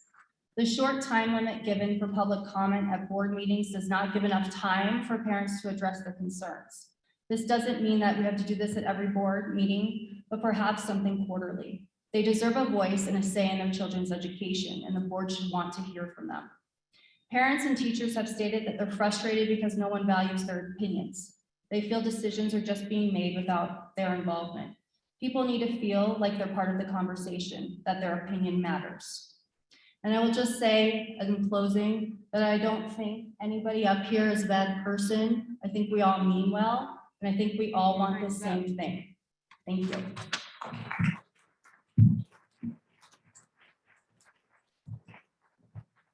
And I want to second that. I think everybody on this stage is a good person in me as well. We just may have different priorities and how to go about them, and I think those differences are understandable. I want to first of all applaud the current board for now having both live, now that we can take our masks off a little bit, live board meetings and Zoom meetings. And I hope that continues because I think that increases transparency and good for them that they've done that. Stephen Covey, who wrote 7 Habits of Highly Effective People, says that we should listen. Listen to understand, not listen only long enough to formulate our rebuttal. So that just means listening. And we have done a lot of that in the last few weeks collectively. We have knocked on so far 433 doors of citizens here in Summit County, saying we're running for the school board. Do you want to talk? And we've heard a lot. We've also talked to the superintendent. We've talked to the editor of the paper. We've talked to past and present teachers. past and present paraprofessionals, the curriculum team, bus drivers, and many more conversations in the future. And we always ask two questions. What are your challenges and how can we help? Because ultimately we are there to serve. I think when there is mistrust that comes out of lack of transparency, and I am not at all saying I think the lack of transparency is intentional. I just think everybody's really busy. But so are parents, and I think we need to make it easy for them and be as transparent as we can possibly be. And yes, I think we should get the curriculum online and welcome parents into the school. We want parents to volunteer, then let's make the fingerprinting free. Those are some things we can do very easily.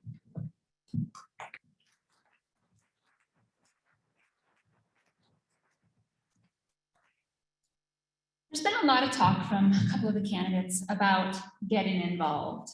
And I do think that running for the school board is probably the highest level of getting involved. Unfortunately, the board has lost the trust of the community. And to regain that trust, SSD needs to be completely transparent with regards to controversial decisions, curriculum, and spending. We need to maintain a good relationship with our local press and never ignore their requests for an interview. This is just another mechanism for ensuring communication to the community and the constituents that vote us into these positions.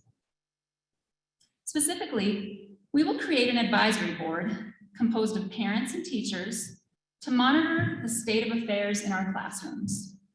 It will be an anonymous online forum on the district's website meant to hold the system accountable. The advisory board would provide a safe and secure setting where education professionals, parents, and students can transmit concerns regarding their school without fear or retaliation.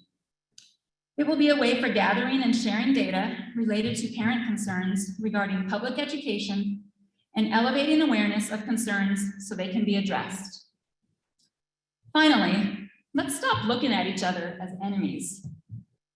Let's not want to be one of those crazy counties that we see on TV every day. I'm a mom. I think all of us, most of us are moms and dads. I just want to get the school district turned around academically. That's it. Thank you.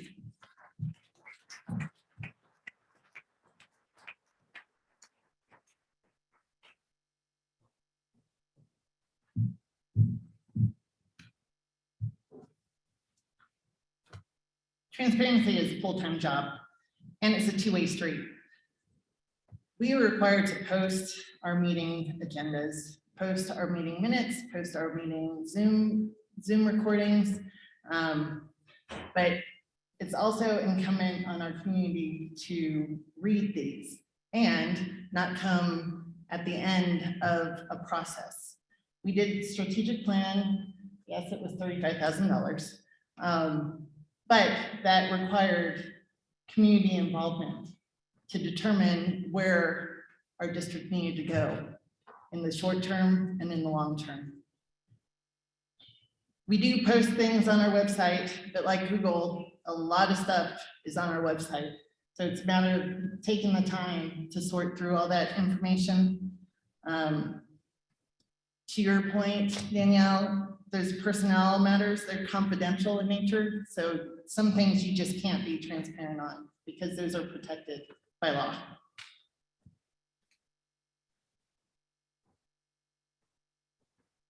I think we're working our way towards being transparent. I like the suggestion that Kim said about the anonymous submittals for suggestions, so you don't have any retribution for what you might say. But we have tried to do these kind of forums in the past, and it ebbs and flows with what's going on in national politics. So please get involved, like others have said. We got plenty of time for volunteers to come on in. So thank you for your time.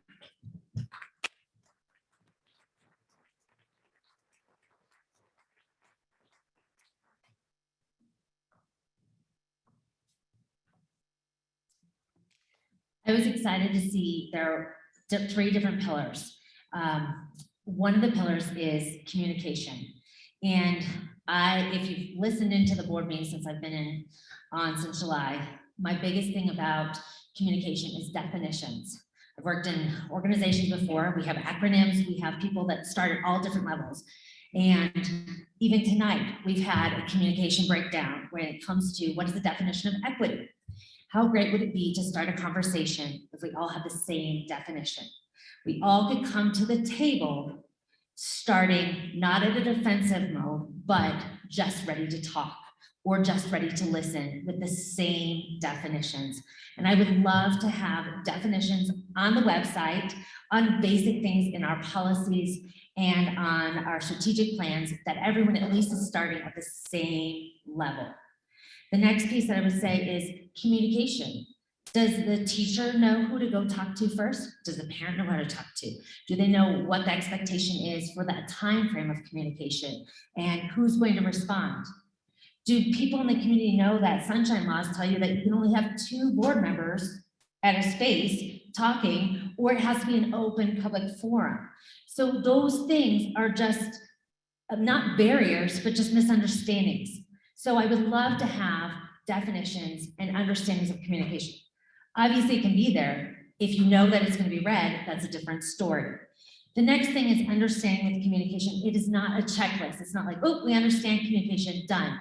Every year there's new staff, there's new children, there's new parents, and there's new community members. So how we communicate, it has to be flexible and it has to change and it has to grow with the time.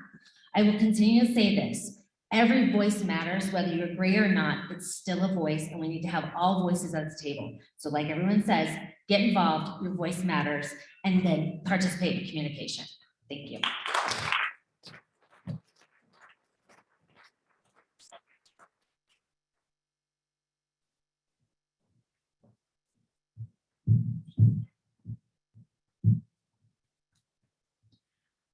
I believe that the parents have the right to know what their kids are being taught at school.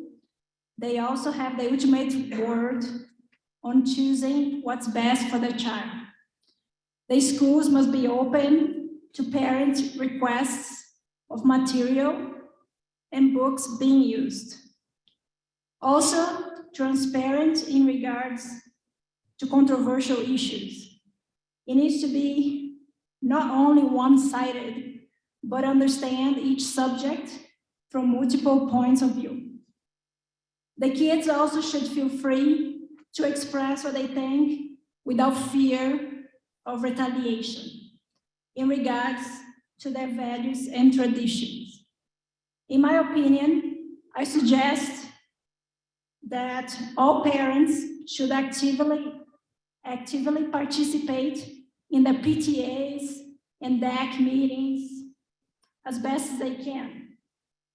And also board meetings, of course, because those organizations have a voice on their decisions. ESL parents, second language parents, that understand English should also incentivize others in the community to participate, so the ESL community voices are also heard. The Summit School District also needs to be transparent in regards to spending and the budget. Also, an open communication between board and community is a must, because the community needs to know what's going on, the issues that the county are facing and things like that. We must make sure we promote transparency during our term. Sorry.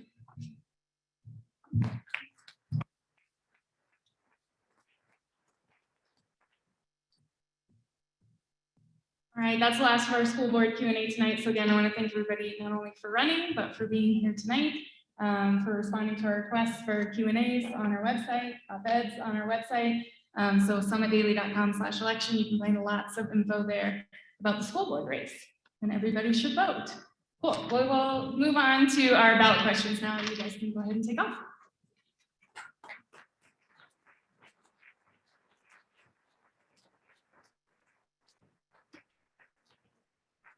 And Travis, we'll start with you if you want to come on up.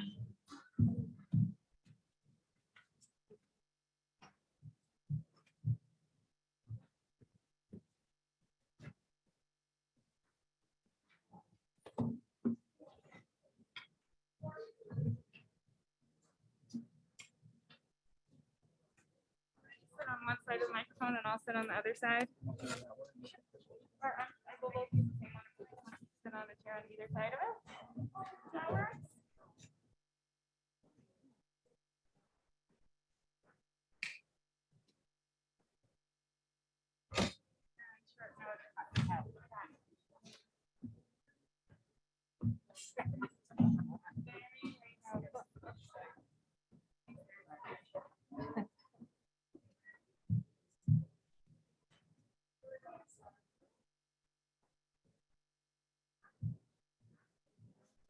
Okay, I'm just going to review really quick the format for this portion of the forum, which will be that we'll do issue 6A, which is the Summit Fire and EMS tax increase first. And when we're done with that one, we'll move on to measure 6B, which is the Summit County Housing Authority measure. Hey guys, we're still operating the forum here. If you can please be quiet, and if you're going to visit, if you can please leave. So I'll allow each of you to make just a 2-minute introduction to talk about your ballot issue. And then that'll be followed by 3 questions. Each time you have an opportunity to talk will be 2 minutes, and Brad up front will give you a 30-second and a 10-second warning, and I'll let you know when you're out of time. Any questions before we get started? Perfect. All right, then Travis, I will hand it over to you to do a 2-minute introduction of your ballot issue.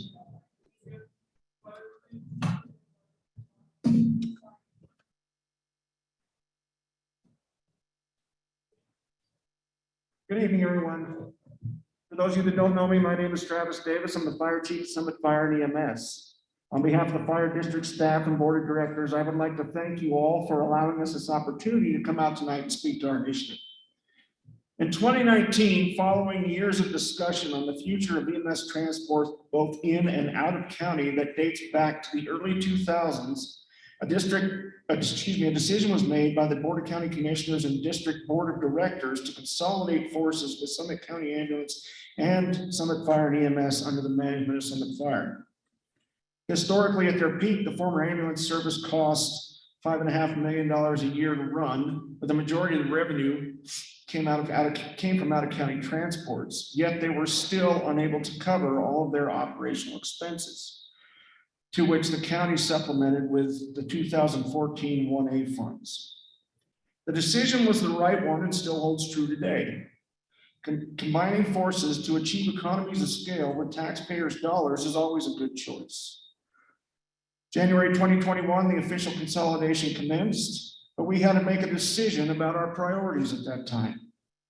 As a standalone agency, the former Summit County Ambulance, despite their best efforts, was not able to meet all of their service obligations, mostly due to the resource and time commitments of out-of-county transports.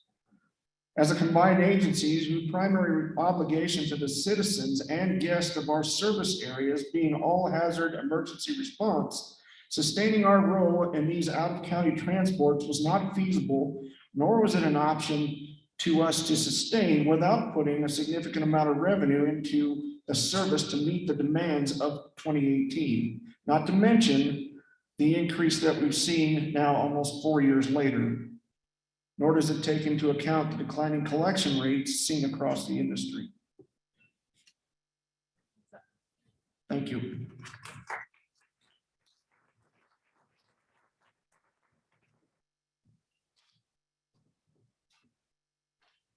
So I know you were starting to dive into these out-of-county ambulance transports. I'm going to ask you to elaborate on that a little bit.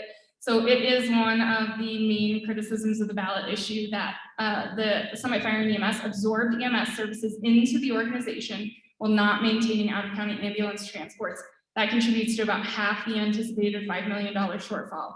So why go to voters and ask for a tax increase when half the needed revenue could be generated internally?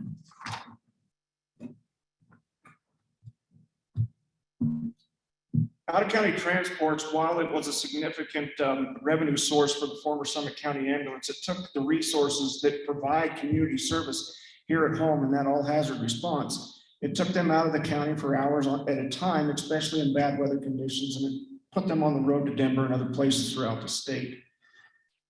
Summit County Ambulance billed $7 million a year at their peak. $7 million that they billed, they only collected $4 million. It wasn't enough to sustain the cost of that. As a combined agency, we have a responsibility here at home with wildfires, with hazmat, with motor vehicle accidents, with everything that we respond to day in and day out. Our business is not out of county transport. The hospital has a need. We worked with the hospital as our former agency for years to try and meet that need.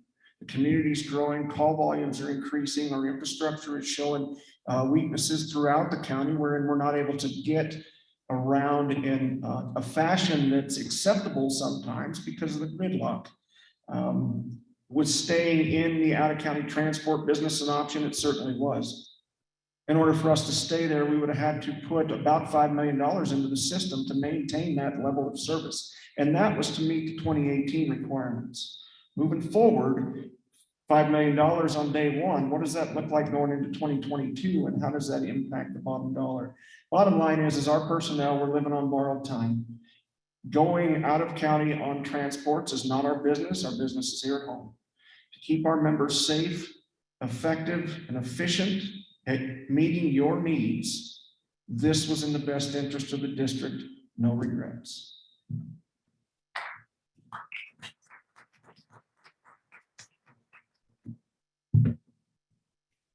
If the tax is passed, you've said funds will go toward design work on an outpost station in Silverthorne. When do you anticipate a Silverthorne station could be built? And how do you respond to concerns that it's not specifically outlined in the ballot question?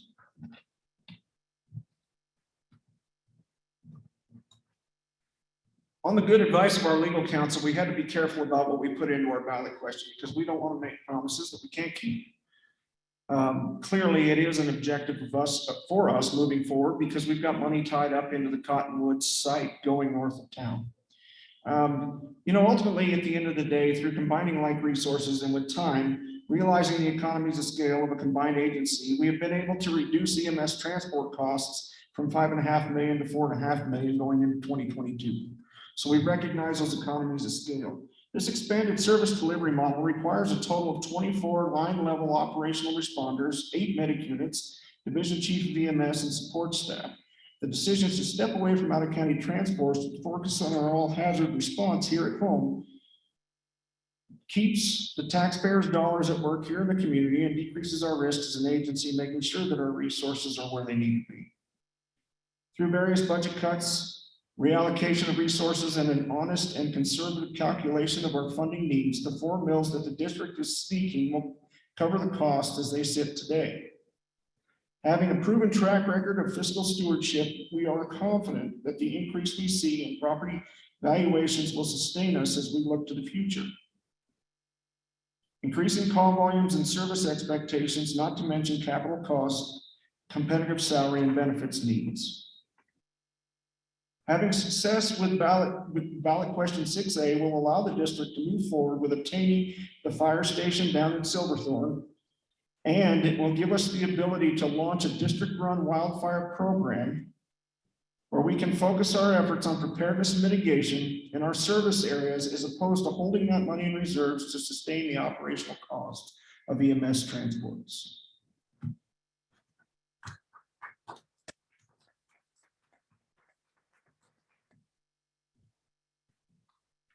The tax increase is expected to generate $4.5 million annually. If it is not passed, what impacts do you anticipate to service levels?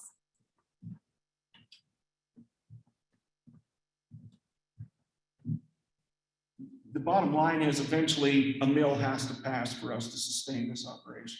We took over a component of EMS. We've always been in a business of ALS engine companies in general, which is advanced life support, meaning we've had paramedics on our rigs for years. What we haven't been a part of is the transport component of this. And as I mentioned, 24 people required to staff those medic units, 8 medic unit support staff. But we don't have any choice but to pass something. Now, if it's not passed this time around, are we in dire straits and does the 911 please hold? That's not going to happen tomorrow. But it's going to force us to dip into our reserves to fund operational expenses going forward. And that's going to put us further behind in these other initiatives that we have, one being the Silverthorne Station and the second one being this enhanced wildfire presence in the community. Ours has always been response. That's what we've always done. But what we're seeing in the wildfire arena these days is it's not going to be the response that saves homes. It's going to be our efforts up front in preparedness and mitigation that are going to help all of you save your property and everything that's valuable to you. The impact truly is, the question's not going to go away because the funding is absolutely needed. The impact is going to be the delay of these other initiatives that we're trying to move forward in the fire station north of town and a bigger presence in wildland.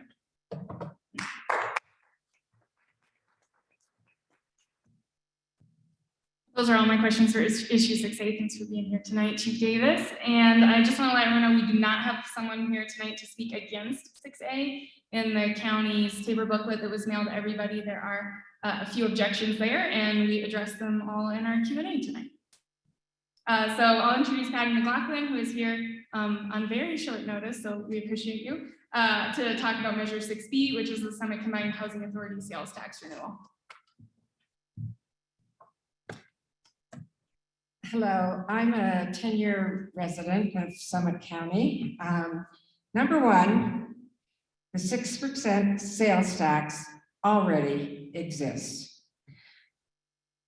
6B does not increase taxes. In 2016, we approved 5A for a 6% sales tax for 10 years to raise about $47 million for affordable housing. Much of the tax will be paid for by tourists. Financial institutions need to be able to plan ahead and count on money coming in. The county needs a long-term plan to get bonds for affordable housing through the Summit Combined Housing Authority. We all know we are in a housing crisis. We need solutions. Affordable housing will help to retain good teachers. This is a county that cares about people and what will be good for them and what will help. So I am confident that excuse me, that you will do the right thing and vote yes on 6B.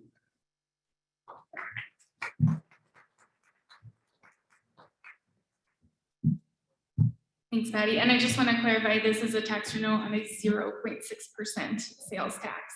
I'm sorry. Just making a clarification. So your first question is that since this tax was first approved by voters in 2016, it's generated about $4.7 million, as you said. What specifically has the money gone toward?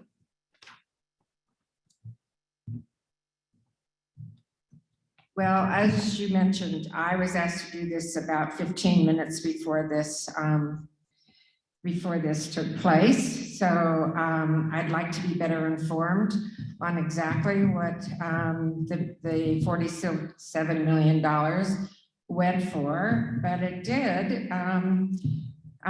The Summit Combined Housing Authority as a group that decides how to spend that money, and I feel assured that the money went to increase affordable housing.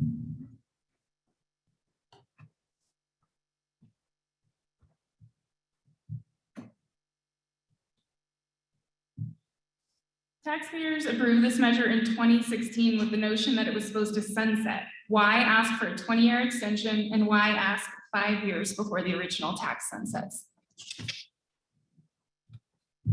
I think I spoke to that earlier, that we need long-term goals, and financial institutions need to be able to plan on what they can account on. So it's important that we not let it go until the very end to ask for this to be extended. So it's important that we do it now. Financial institutions need to know how we stand, and therefore we need to pass this now. The housing crisis is imminent. It's something that we have to plan for, and therefore, since this is something that is also funded by our tourists, I strongly am in favor of doing this now.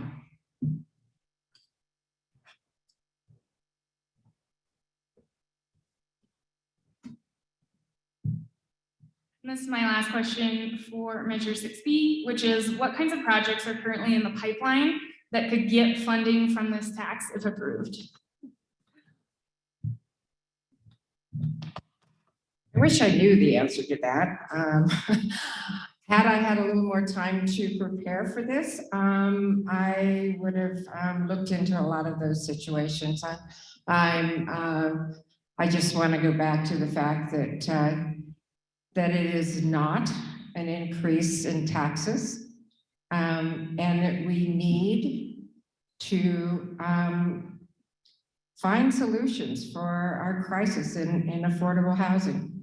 So I apologize that I don't have specific information for you at this time.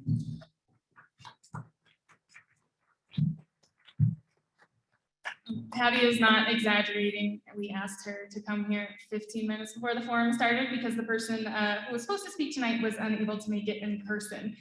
So what we are going to do is obviously ask those questions specifically of the Summit Combined Housing Authority and write a story about that this week so that you guys have that information before you vote.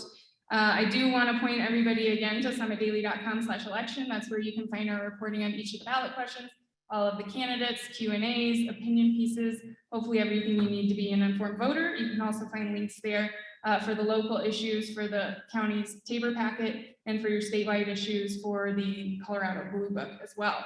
I want to thank everybody who came tonight. We hope lots more people are watching at home on Zoom. I want to thank you guys for being here and let me put you on the spot. And also the people who helped us put on this event tonight, which is the Summit School District, Summit Education Foundation of the Summit, and all of you guys for coming. That's all I got for you. Thanks for being here.